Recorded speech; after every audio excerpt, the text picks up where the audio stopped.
शुभ प्रभात मेरे प्यारे बच्चों। मैं नेहा तिवारी आज की हिंदी की ऑनलाइन क्लासेस में आप सबका स्वागत करती हूँ। बच्चों, आज हम हिंदी में पाठ 14 लोकगीत जो कि हमारे वसंत भाग 1 से लिया गया है और इसके लेखक हैं भगवत शरण उपाध्याय जी। इस पाठ के बारे में जानेंगे। आइए बच्चों, पहले हम लेखक जी के बारे में थोड़ी सी जानकारी लेते हैं। जो हमारे लेखक हैं भगवत शरण उपाध्याय जी।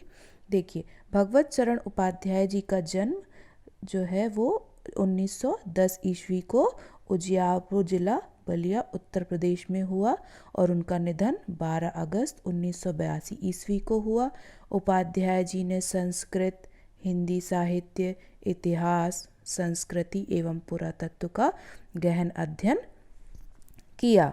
उनकी भाषा शैली जो थी वो तत्सम शब्दों में युक्त साहित्यिक खड़ी बोली है। इन्होंने विवेचनात्मक, भावपूर्ण, चित्रात्मक भाषा का प्रयोग तथा कहीं कहीं रेखा चित्र शैली का भी प्रयोग किया है। इनकी रचनाएं देख लेते हैं बच्चों। देखिए रचनाएं क्या क्या हैं। उपाध्याय जी की जो रचनाएं हैं वो हैं, इनकी रचनाओं में विश्व साहित्य की रूपरेखा, कालिदास का भारत, कादम्बरी, ठंठा आम, लालचीन, गंगा गोदावरी, बुद्ध वैभव, साहित्य और कला, सागरों की लहरों पर आदि हैं। आइए बच्चों, इनका संपादन देख लेते हैं। इन्होंने बनारस हिंदू विश्वविद्यालय की शोध पत्रिका का संपादन भी किया। यह हिंदी विश्वकोश संपादन मंडल के सदस्य भी रहे। इन्होंने मॉरिशस में भारत के राजदूत तथा विक्रम विश्वविद्यालय में इतिहास के प्रोफेसर पद को भी सुशोभित किया है। आइए बच्चों, पाठ में आगे बढ़ते हैं। लोकगीत अपनी लोच, ताजगी और लोकप्रियता में शास्त्रीय संगीत से भिन्न है। लोकगीत सीधे जनता के संगीत हैं, घर, गांव और नगर की जनता के गीत हैं ये। इनके लिए साधना की ज़रूरत नहीं होती। त्योहारों और विशेष अवसरों पर ये गाए जाते हैं। बच्चों, जो लोकगीत होते हैं वो आपने सुना होगा, हमारे जब घरों में कोई भी प्रोग्राम होता है, कोई भी अच्छे मंगल गीत गाए जाते हैं, उन्हें ही हम लोकगीत कहते हैं। अलग अलग राज्यों में अलग अलग प्रकार के लोकगीत गाए जाते हैं। देखिए बच्चों, लोच का मतलब होता है वाणी की लचक। जब हम जो औरतें होती हैं, महिलाएं होती हैं, वो जब गीतों को गाती हैं तो एक सुर, लय, ताल में उन गीतों को गाया जाता है, उसी को लोच कहते हैं। भिन्न का अर्थ होता है अलग, साधना का अर्थ होता है अभ्यास करना और अवसर का अर्थ होता है मौका। आइए बच्चों, यहाँ पे देखते हैं क्या बताया गया है। ये देखिए, कुछ आपको यहाँ पे वाद्य यंत्र दिखाए जा रहे हैं और इन वाद्य यंत्रों को मुझे पता है आप सब अच्छे से जानते हैं। सदा ये गाए जाते रहे हैं और इनके रचना वाले भी अधिकतर गांव के लोग ही हैं। स्त्रियों ने भी इनकी रचना में विशेष भाग लिया है। ये गीत बाजों की मदद के बिना ही या साधारण ढोलक, झांझ, करताल, बांसुरी आदि की मदद से गाए जाते हैं। मुझे पता है बच्चों, आप सब ये जो वाद्य यंत्र हैं इन सबको पहचानते भी हैं। बाजा अर्थ का मतलब होता है बच्चों बजाने का यंत्र। देखिए, जैसे यहाँ पे झांझ है, ये ढोलक है, ये करताल है और ये तो आप सब जानते ही होंगे, बांसुरी कहते हैं इसे। ठीक है बच्चों, आइए आगे देखते हैं। एक समय था जब शास्त्रीय संगीत के सामने इनको हेय समझा जाता था। अभी हाल तक इनकी बड़ी उपेक्षा की जाती थी, पर इधर साधारण जनता की ओर जो लोगों की नज़र फिरी है तो साहित्य और कला के क्षेत्र में भी परिवर्तन हुआ है। बच्चों देखिए, यहाँ पे शब्दार्थ देख लेते हैं। हेय का अर्थ होता है महत्वहीन, उपेक्षा का अर्थ होता है नज़रअंदाज करना, नज़र मतलब दृष्टि और फिरी मतलब घूमी। एक समय था जब शास्त्रीय संगीत को बहुत ही महत्वहीन, उसका कोई महत्व नहीं था, हमेशा उसे नज़रअंदाज कर दिया जाता था। पर इधर जो साधारण जनता की ओर लोगों की नज़र घूमी है ना, जब उन्होंने उसकी तरफ ध्यान दिया तो साहित्य और कला के क्षेत्र में भी बहुत सारे परिवर्तन हुए। ठीक है बच्चों, ये सब आप सब लोग जानते हैं लोकगीतों के बारे में, है ना, मुझे पता है। चलिए आगे देखते हैं। अनेक लोगों ने विविध बोलियों के लोक साहित्य और लोकगीतों के संग्रह पर कमर बांधी है और इस प्रकार के अनेक संग्रह अब तक प्रकाशित भी हुए हैं। देखिए बच्चों, यहाँ पे राजस्थान के लोकगीत हैं ये, और ये लोकगीत का संग्रह है। यहाँ पे इस तरीके से बहुत सारी पुस्तकें लिखी जाती हैं। यहाँ पे शब्दार्थ देख लेते हैं। विविध का अर्थ होता है अनेक, संग्रह का अर्थ होता है एकत्र करना, प्रकाशित का अर्थ होता है जो छापा एवं प्रचारित किया गया हो। जैसे आप देखते हैं कि जो हमारा न्यूज़पेपर होते हैं ना, न्यूज़पेपर आप सबके घर में आते हैं, तो जो समाचार पत्र होते हैं वो क्या प्रकाशित होते हैं ना, वो छापे भी जाते हैं और प्रचारित भी किए जाते हैं। तो इसी तरह देखिए यहाँ पे क्या लिखा है कि अनेक लोगों ने क्या किया, अनेक बोलियों के लोक साहित्य है ना, अनेक प्रकार की हमारे देश में बोलियाँ बोली जाती हैं, और हर बोली के लोकगीत भी गाए जाते हैं, और उनका क्या किया जाता है, संग्रह किया जाता है, उन्हें एकत्रित किया जाता है ना, और उन्हें क्या किया जाता है, उनकी एक किताब तैयार कर दी जाती है उन लोकगीतों की। ठीक है बच्चों, चलिए आगे देखते हैं। अरे वाह, यहाँ तो बहुत सारे नृत्यों के बारे में बताया जा रहा है। चलिए बच्चों, यहाँ देखते हैं क्या कहा गया है। लोकगीतों के कई प्रकार हैं, इनका एक प्रकार तो बड़ा ही ओजस्वी और सजीव है। यह इस प्रकार देश के आदिवासियों का संगीत है। मुझे उम्मीद है आप सब इन चित्रों को देख के पहले ही समझ गए होंगे कि ये आदिवासी नृत्य हैं। यहाँ पे आइए शब्दार्थ देख लेते हैं। ओजस्वी का मतलब होता है प्रभावशाली, और सजीव का अर्थ होता है जीवित। लोकगीतों के जैसे कई प्रकार हैं, उसी प्रकार क्या होता है, आदिवासियों के भी संगीत होते हैं, और ये बड़े ही प्रभावशाली और जीवित होते हैं। चलिए बच्चों, आगे देखते हैं लोकगीत के बारे में क्या कहा जा रहा है। यहाँ पे भी देखिए कुछ आपको चित्र दिखाई दे रहे हैं। मध्य प्रदेश, दक्कन, छोटा नागपुर में गोंड, खांड, औराव, मुंडा, भील, संथाल आदि फैले हुए हैं, जिनमें आज भी जीवन और नियमों की जकड़ में बंध ना सका और निर्द्वंद लहराता रहा। देखिए बच्चों, जो आदिवासी क्षेत्र होते हैं वो कैसे होते हैं, वो अपने नियमों पर चलते हैं ना, उन्हें कोई किसी भी बंधन में नहीं बांध सकता। देखिए यहाँ पे शब्दार्थ, जकड़ का अर्थ होता है बंधन, और निर्द्वंद मतलब होता है बिना किसी बाधा के।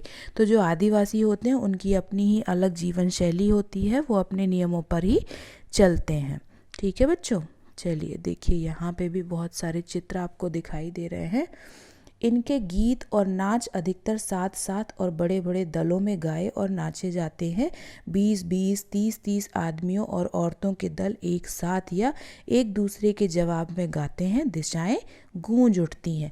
देखिए बच्चों, यहाँ पे आप देख रहे हैं कि यहाँ पे जो आदिवासी हैं वो अपने दल मतलब समूह, ग्रुप है ना, तो वो अपने समूह में नृत्य करते हैं, और 20-20, 30-30 आदमियों और औरतों का दल बना होता है, समूह बना होता है, जिसमें वो नृत्य करते हैं और बहुत ज़ोर ज़ोर से है ना गाते हैं और बजाते हैं वाद्य यंत्रों को। चलिए देखिए यहाँ पे आगे क्या बताया गया है। पहाड़ियों के अपने अपने गीत हैं, उनके अपने अपने भिन्न रूप होते हुए भी अशास्त्रीय होने के कारण उनमें अपनी एक समान भूमि है। गढ़वाल, किन्नौर, कांगड़ा आदि के अपने अपने गीत और उन्हें गाने की अपनी अपनी विधियां हैं। उनका अलग नाम ही पहाड़ी पड़ गया है। देखिए बच्चों, यहाँ पे आपको पहाड़ी नृत्य दिखाई दे रहा है, और यहाँ पे देखिए आपको जो मैंने नाम लिए हैं, किन्नौर है और कांगड़ा है ना, इस तरीके से देखिए आपको यहाँ पे कुछ कुछ नाम दिखाई दे रहे हैं जो यहाँ पे ये पहाड़ी इलाकों में आते हैं, है ना। यहाँ पे आपने बहुत सारी जगह तो आपने घूमी भी होंगी। ठीक है बच्चों, तो इस तरीके से यहाँ पे शास्त्रीय संगीत जो है वो अशास्त्रीय जो नृत्य है वो होते हुए भी यहाँ पे इस तरीके से किया जाता है। चलिए आइए आगे देखते हैं आगे क्या बताया गया है। वास्तविक लोकगीत देश के गांवों और देहातों में है। इनका संबंध देहात की जनता से है। बड़ी जान होती है इनमें। चैता, कजरी, बारहमासा, सावन आदि मिर्जापुर, बनारस और उत्तर प्रदेश के पूर्वी और बिहार के पश्चिमी जिलों में गाए जाते हैं। आइए बच्चों, यहाँ पे वास्तविक का अर्थ होता है सत्य या असलियत।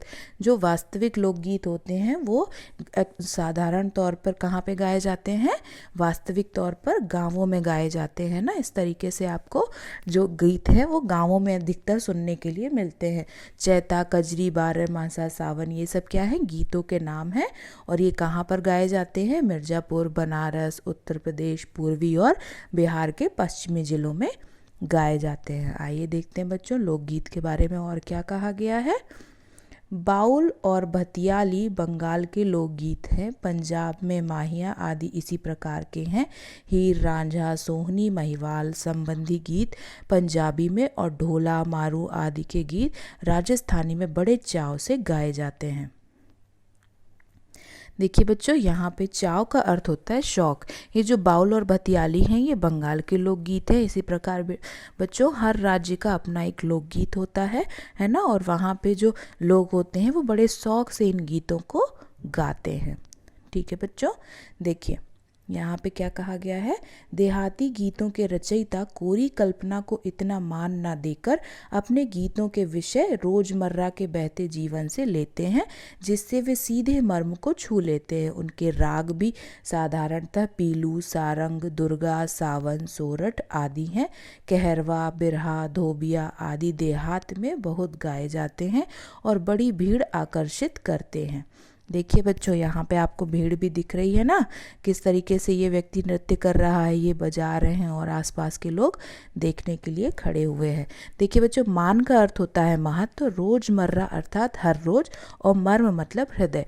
जो देसी गीत होते हैं बच्चों, जो देहात में गाए जाते हैं, गाँव में गाए जाते हैं, उन्हें क्या किया जाता है, उनके कोई खास विषय नहीं होते हैं ना, उनकी जो हर रोज की जो जीवन शैली है, उनके गीत जो है वो उसी से संबंधित होते हैं, है ना। जैसे उनके राग भी पीलू, सारंग, दुर्गा, सावन, सोरठ इस तरीके के होते हैं, और कहरवा, बिरहा, धोबिया आदि जो है वो देहात में इस तरीके के गीत बहुत गाए जाते हैं और बहुत भीड़ भी देखने के लिए आती है। ठीक है बच्चों, कैसा लग रहा है आपको ये पाठ पढ़ने में? आइए देखते हैं आगे क्या कहा गया है। इनकी भाषा के संबंध में कहा जा चुका है कि ये सभी लोकगीत गांवों और इलाकों की बोलियों में गाए जाते हैं। इसी कारण ये बड़े आनंददायक होते हैं। राग तो इन गीतों के आकर्षक होते ही हैं, इनकी समझी जा सकने वाली भाषा भी इनकी सफलता का कारण है। देखिए बच्चों, यहाँ पे शब्दार्थ देखते हैं। शब्दार्थ है, बोली का अर्थ होता है बोलचाल की भाषा, राग का अर्थ होता है गाने का तरीका, और आकर्षक का अर्थ होता है सुंदर। तो बच्चों देखिए, इनकी जो भाषा के संबंध में कहा गया है, मतलब इन लोकगीतों की भाषा के संबंध में जो कहा गया है, तो वो लोकगीत जो हैं इनकी बोलियां, जो इनकी क्षेत्रीय बोलियां होती हैं, उन्हीं में गाए जाते हैं। इस कारण इन्हें क्या होता है, बहुत मज़ा आता है लोगों को सुनने में, बहुत आनंद मिलता है, और इनके जो गाने का तरीका है वो भी बहुत ही सुंदर होता है। और इनकी भाषा जो है वो समझ में आती है क्योंकि क्षेत्रीय भाषा होती है, और इसीलिए इनको बहुत अधिक सफलता भी मिलती है। आज के इस पाठ के लिए धन्यवाद बच्चों, है ना। आप सबको उम्मीद है आप सबको ये पाठ समझ में आया होगा कि लोकगीत किसे कहते हैं। धन्यवाद।